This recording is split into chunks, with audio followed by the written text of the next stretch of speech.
या अल्लाह मुझे बचा ले, मैं कमजोर हूँ, थक गया हूँ मेरे रब।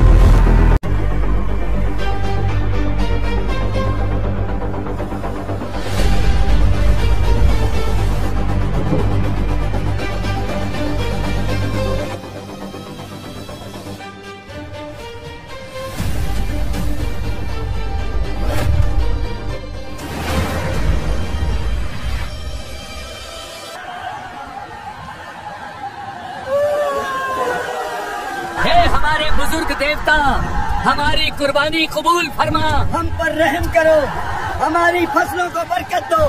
हे भगवान, मेरे बेटे को शिफा दे दो, मैं अपनी जिंदगी तुम्हारी सेवा के नाम कर दूंगी। दोस्तों, हजरत यूनुस अलैहिस्सलाम को अल्लाह ताला ने शहर नैनवा के बाशिंदों की हिदायत के लिए रसूल बनाकर भेजा था। ये मौसल के इलाका का एक बड़ा शहर था। यहाँ के लोग बुत परस्ती करते थे और कुफ्र और शिर्क में मुब्तला थे। पैगंबर यूनुस आ रहे हैं। हजरत यूनुस अलैहिस्सलाम ने उन लोगों को ईमान लाने और बुत परस्ती छोड़ने का हुक्म दिया। ऐ मेरी कौम, तुम किस बेजान पत्थर के सामने सजदा कर रहे हो? तुम्हारा असली माबूद तो वही है जिसने तुम्हें पैदा किया है। इन बड़े पत्थरों को अपना माबूद ना बनाओ।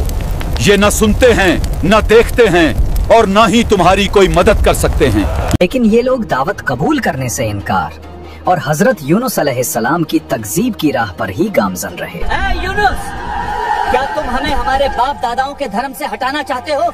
हमने पूरी जिंदगी इन मूर्तियों से मदद मांगी है, तुम्हारी बातें नहीं सुननी। हमारे बुत ही हमें बचाएंगे, चाहे तुम आसमान को फाड़ कर ही क्यों न दिखा दो। तवील अरसे तक पूरी कोशिश के बावजूद जब लोग राह रास्त पर न आए तो आप अलैहिस्सलाम ने बारगाह इलाही में दुआ की, या अल्लाह, मेरी कौम मुझे झुठलाने पर तुली हुई है, लिहाजा उन पर अपना अजाब नाजिल फरमा। ऐ यूनुस, लोगों को ये खबर दे दो कि 3 दिन बाद सुबह के वक्त उन पर अजाब नाजिल हो जाएगा। चुनांचे आप अलैहिस्सलाम ने सुबह को उठते ही कौम को नुज़ूल अजाब की खबर दी। ऐ मेरी कौम, तुमने अपने पालनहार की निशानियों को झुठला दिया और उसके रसूल की बात मानने से इनकार कर दिया। सुनो, 3 दिन बाद सुबह को अल्लाह का अजाब तुम पर नाजिल होगा, वो अजाब जिसे कोई नहीं रोक पाएगा। अब भी वापस आ जाओ, अब भी अपने रब की तरफ पलट आओ, वरना तुम में से कोई ना बचेगा। नुज़ूल अजाब की खबर सुनकर लोगों ने आपस में कहा, पैगंबर यूनुस ने कभी कोई बात गलत नहीं कही है। देखो, अगर वो आज रात यहाँ ठहर गए तो कोई अंदेशा नहीं, और अगर उन्होंने रात यहाँ ना गुजारी तो समझ लेना चाहिए कि अजाब आएगा। जब रात हुई तो हजरत यूनुस अलैहिस्सलाम वहाँ से तशरीफ ले गए और सुबह के वक्त अजाब के आसार नमूदार हो गए। आसमान पर सियाह रंग का हैबतनाक बादल आया, बहुत सारा धुआं जमा हुआ और तमाम शहर पर छा गया। ये देखकर उन्हें यकीन हो गया कि अजाब आने वाला है। उन्होंने हजरत यूनुस अलैहिस्सलाम को तलाश किया, लेकिन आपको ना पाया। अरे लोगों, हजरत यूनुस अलैहिस्सलाम तो कहीं नजर ही नहीं आ रहे। अब उन्हें और ज्यादा अंदेशा हुआ। ये सब देखकर वो लोग अपनी औरतों, बच्चों और जानवरों के साथ जंगल की तरफ निकल गए। भागो जल्दी से, उन करीब अजाब आने वाला है। मोटे कपड़े पहनकर तौबा और इस्लाम का इजहार करने लग गए। शौहर से बीवी और माँ से बच्चे जुदा हो गए और सब ने बारगाह इलाही में गिरिए वजारी शुरू कर दी। हाय बर्बादी, हमने नबी की बात का मजाक उड़ाया, अब सजा सामने खड़ी है। बस अब एक ही रास्ता है, हम सब मिलकर अल्लाह से माफी मांगे। और ऐ यूनुस के खुदा, जो दीन पैगंबर यूनुस लाए है, हम उस पर ईमान लाते हैं। इस तरह लोगों ने सच्ची तौबा की और जो जराइम उनसे हुए थे उन्हें दूर किया। अल्लाह ताला से इखलास के साथ मगफिरत की दुआएं की तो परवरदिगार आलम ने उन पर रहम किया। दुआ कबूल हुई और अजाब उठा दिया गया। दूसरी तरफ हजरत यूनुस अलैहिस्सलाम अपनी कौम की तौबा से बाखबर नहीं थे। अजाब टल जाने के बाद जब हजरत यूनुस अलैहिस्सलाम शहर के करीब आए तो आपने शहर में अजाब का कोई असर नहीं देखा। यूनुस, आप वापस आ गए? देखो, शहर बिल्कुल सुरक्षित है। कोई अजाब नहीं आया। क्या हुआ? ऐ पैगंबर यूनुस, बराहे करम अपनी कौम में वापस आ जाएं। नहीं, मैं अपनी कौम में अब कैसे वापस जा सकता हूँ? मैंने उन्हें आने वाले अजाब की खबर देकर शहर छोड़ दिया था, लेकिन अजाब आया ही नहीं। अब वे लोग मुझे जरूर मार डालेंगे। लोग उस शख्स को कत्ल कर देते थे जिसका झूठा होना साबित हो जाए। आप अलैहिस्सलाम यकीनी तौर पर सच्चे थे कि आप अलैहिस्सलाम ने वही इलाही से ही उन्हें बताया कि अगर तुमने मेरी बात नहीं मानी तो तुम पर अल्लाह का अजाब आएगा। लेकिन चूंकि फिलहाल अजाब आया नहीं था तो कौम की नजर में आपका कहना वाक़े के खिलाफ था, इसलिए आप कत्ल के अंदेशे से वहाँ से चल दिए। कत्ल से बचने के लिए आप अलैहिस्सलाम उनसे छुप कर निकल गए। आप अलैहिस्सलाम ने दरियाई सफर का कष्ट किया और भरी कश्ती पर सवार हो गए। जब कश्ती दरिया के करीब पहुंची तो ठहर गई और उसके ठहरने का कोई जाहिरी सबब मौजूद न था। ये कौन आदमी है? हमने तो इसे पहले कभी नहीं देखा। देखो, इसका चेहरा भी छुपा हुआ है। मुझे लगता है कि इसी कश्ती में अपने मौला से भागा हुआ कोई गुलाम है। चलो, कुर्रा अंदाजी से पता चल जाएगा कि वो कौन है। वहाँ के लोगों का ये अकीदा था कि वही कश्ती समंदर में खड़ी हो जाया करती थी जिस कश्ती में कोई भागा हुआ गुलाम सवार हो जाता था। चुनाचे कुर्रा अंदाजी की गई तो उसमें आप अलैहिस्सलाम का ही नाम निकला। आप कौन हैं और यहाँ क्या कर रहे हैं? मैं वही गुलाम हूँ जिसे तुम ढूंढ रहे थे। कहें, आप वही यूनुस तो नहीं जिनके बारे में हमें डराया गया था? सच बताइए, क्या तुम ही यूनुस हो? मैं ही यूनुस हूँ। इसे समंदर में फेंक दो।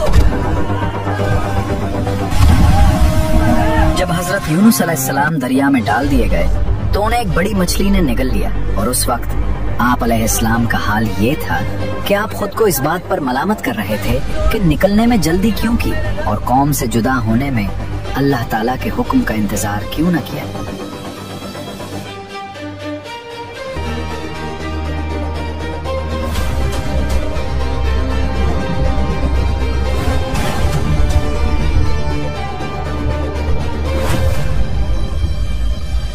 अल्लाह ताला ने मछली को इल्हाम फरमाया, मैंने हजरत यूनुस अलैहिस्सलाम को तेरे लिए ग़िज़ा नहीं बनाया बल्कि तेरे पेट को उसके लिए कैद खाना बनाया है, लिहाजा तुम ना तो उनकी कोई हड्डी तोड़ना और ना ही उनके गोश्त को काटना।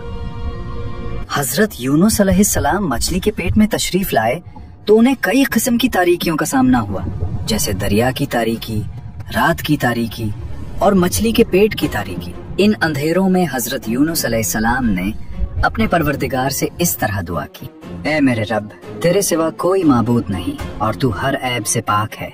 बेशक मुझसे बेजा हुआ कि मैं अपनी कौम से तेरा इज़्न और इजाजत पाने से पहले ही जुदा हो गया। अल्लाह, तेरे सिवा कोई माबूद नहीं, तू हर ऐब से पाक है, बेशक मुझसे बेजा हुआ। अल्लाह ताला ने हजरत यूनुस अलैहिस्सलाम की पुकार सुन ली और उनकी दुआ को शरफ कबूलियत से नवाजा। चुनाचे उन्हें तन्हाई और वहशत के गम से निजात बख्शी और मछली को हुक्म दिया तो उसने हजरत यूनुस अलैहिस्सलाम को दरिया के किनारे आकर अपने पेट से निकाल दी। याद रहे, रसूलुल्लाह सल्लल्लाहु अलैहि वसल्लम ने इरशाद फरमाया है, हजरत यूनुस अलैहिस्सलाम ने मछली के पेट में जब दुआ मांगी तो ये कलिमात कहे, ला इलाहा इल्ला अंता सुब्हानका इन्नी कुन्तु मिनज़ ज़ालिमीन। जो मुसलमान इन कलिमात के साथ किसी मकसद के लिए दुआ मांगे तो अल्लाह ताला उसे कबूल फरमाता है। मछली के पेट में हजरत यूनुस अलैहिस्सलाम ने जिक्र इलाही की कसरत की और ये पढ़ा, ला इलाहा इल्ला अंता सुब्हानका इन्नी कुन्तु मिनज़ ज़ालिमीन। इसकी बरकत से उन्हें निजात मिली। अगर वो ऐसा ना करते तो जरूर कयामत के दिन तक इस मछली के पेट में रहते। जब हजरत यूनुस अलैहिस्सलाम ने दुआ मांगी तो अल्लाह ताला ने उन्हें मछली के पेट से निकाल कर मैदान में डाल दिया और मछली के पेट में रहने की वजह से आप ऐसे कमजोर, दबले पतले और नाजुक हो गए थे जैसे बच्चा पैदाइश के वक्त होता है। आप अलैहिस्सलाम के जिस्म की खाल नरम हो गई थी और बदन पर कोई बाल बाकी न रहा था। जिस जगह हजरत यूनुस अलैहिस्सलाम मछली के पेट से बाहर तशरीफ लाए वहाँ कोई साया ना था, तो अल्लाह ताला ने उन पर साया करने और उन्हें मक्खियों से महफूज रखने के लिए कद्दू का पेड़ उगा दिया और अल्लाह ताला के हुक्म से रोजाना एक बकरी आती और अपना थन हजरत यूनुस अलैहिस्सलाम के दहन मुबारक में देकर आप अलैहिस्सलाम को सुबह शाम दूध पिला जाती। یہاں تک کہ جسم مبارک کی جلد شریف یعنی کھال مضبوط ہوئی اور جسم میں توانائی آئی۔ اللہ تعالیٰ نے حضرت یونس علیہ السلام کو پہلے کی طرح موصل کی سرزمین میں قوم نینوا کے 1 لاکھ اور اس سے کچھ زیادہ آدمیوں کی طرف انتہائی عزت و احترام کے ساتھ بھیجا۔ انہوں نے عذاب کے آثار دیکھ کر توبہ کر لی تھی۔ پھر حضرت یونس علیہ السلام کے دوبارہ تشریف لانے پر باقاعدہ آپ علیہ السلام پر ایمان لائے اور اللہ تعالیٰ نے قوم کو ان کی آخری عمر تک آسائش کے ساتھ رکھا۔